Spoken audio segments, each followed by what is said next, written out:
Assalamualaikum warahmatullahi wabarakatuh. Perkenalkan, nama saya Dea Sakinah Santi. Baik, di sini saya akan mereview film tentang berjudul Sekolah Rimba yang tayang pada tanggal 21 November tahun 2013 yang dimainkan oleh aktris Prisia Nasution. Setelah 3 tahun bekerja di sebuah lembaga konservasi di wilayah Jambi, Butet Manurung atau Prisia Nasution telah menemukan hidup yang dia inginkan. Hal tersebut ialah mengajarkan baca tulis dan menghitung kepada anak masyarakat suku dalam yang dikenal dengan orang rimba. Orang rimba tinggal di hulu sungai Makekal di hutan Bukit 12.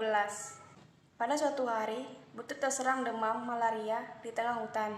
Seorang anak tak dikenal bernama Nyungsang Bongo datang menyelamatkannya. Ia berasal dari hilir sungai Makekal yang jaraknya sekitar 7 jam perjalanan untuk mencapai hulu sungai tempat Butet mengajar. Diam-diam Bungo telah memperhatikan ibu guru Butet mengajar membaca.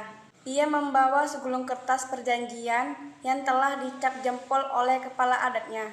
Sebuah surat persetujuan orang desa mengeksploitasi tanah adat mereka. Bungo ingin belajar membaca dengan Butet agar dapat membaca surat perjanjian itu. Pertemuan dengan Bungo menyadarkan Butet untuk memperluas wilayah kerjanya ke arah hilir sungai Makekal.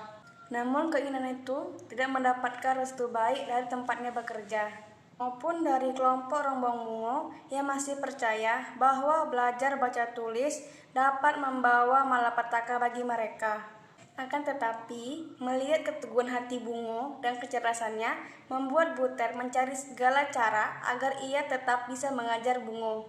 Butet terpisahkan dari masyarakat rimba yang dicintainya. Sekian dari saya. Wassalamualaikum warahmatullahi wabarakatuh. Film Kartini adalah salah satu film Indonesia yang bergenre fiksi sejarah. Film ini adalah kisah nyata perjuangan Kartini, pahlawan wanita yang paling populer di Indonesia. Di Indonesia awal tahun 1900 Masehi, wanita tidak diperbolehkan memperoleh pendidikan yang tinggi, bahkan untuk para ningrat sekalipun.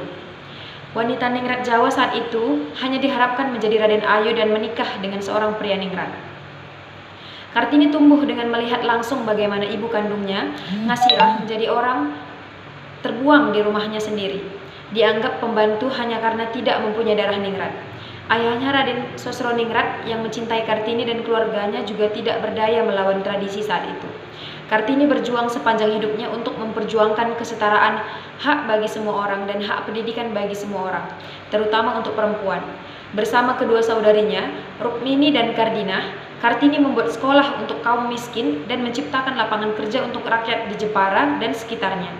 Film Kartini ini adalah perjalanan penuh emosional dari sosok Kartini yang harus melawan tradisi yang dianggap sakral, bahkan menentang keluarganya sendiri untuk memperjuangkan kesetaraan hak untuk semua orang di Indonesia.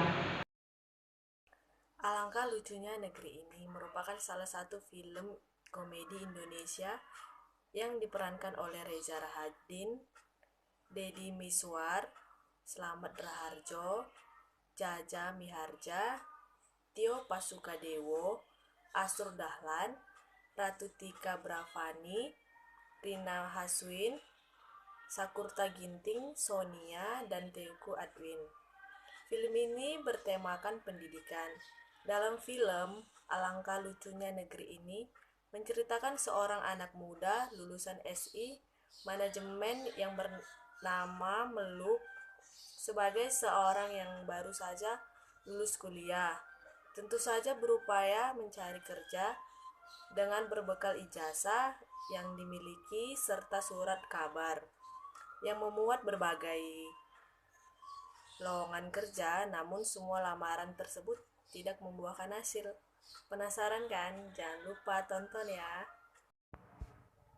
Dalam video tersebut, Tenggelamnya Kapal dan Dirwix, film yang diperankan oleh Geisha Sandi, Herjunon Ali, Jajang Junior, Pevita Persi, Randi Niji, Rangga Zonet, dan Reza Rahadian.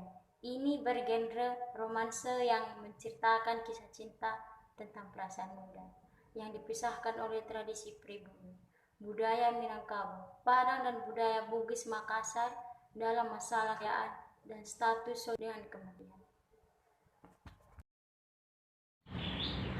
Sang Prawira, seorang pemuda yang lahir di tepian Danau Toba bernama Horas, bercita-cita menjadi seorang polisi.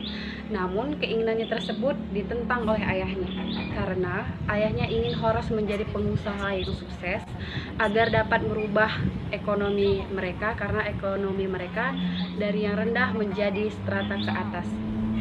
Horas juga memiliki kekasih yang bernama Nauli. Namun demi cita-cita Horas, Nauli dan Horas harus menjalin hubungan dengan jarak jauh. Dalam cerita tersebut, Horas adalah seorang yang dari keluarga yang sederhana, tidak memiliki apa-apa, tapi dia memiliki keinginan tetap harus menjadi seorang polisi. Jadi ibunya sempat meminjam uang kepada rentenir demi Horas, agar Horas dapat menjadi polisi, agar Horas dapat meraih cita-citanya. Namun dalam cerita tersebut, di saat Horas sudah menjadi seorang polisi, di saat dia ingin pulang kampung, tetapi yang dia dapatkan apa? Ibunya telah meninggal dunia, meninggalkan Horas. Padahal di situ dia ingin mengatakan kepada ibunya bahwa dia sudah berhasil menjadi seorang polisi. Lalu setelah Horas kehilangan ibunya, Horas juga kehilangan kekasihnya Nauli, karena kekasihnya Nauli menikah dengan teman Horas di saat sekolah SMA. Dan setelah itu, dalam cerita tersebut, Horas juga kehilangan sahabatnya, di mana seharusnya sahabatnya sama seperti dia memiliki keinginan menjadi seorang polisi. Namun di saat dia gagal, dia memilih menjadi seorang bandar narkoba. Itu juga Horas harus menembak sahabatnya sendiri. Dan Horas kehilangan ibunya, kekasihnya, lalu sahabatnya. Sekian, jangan lupa nonton filmnya. Terima kasih. Sekian hasil video kami teman-teman. Jangan lupa like dan subscribe ya.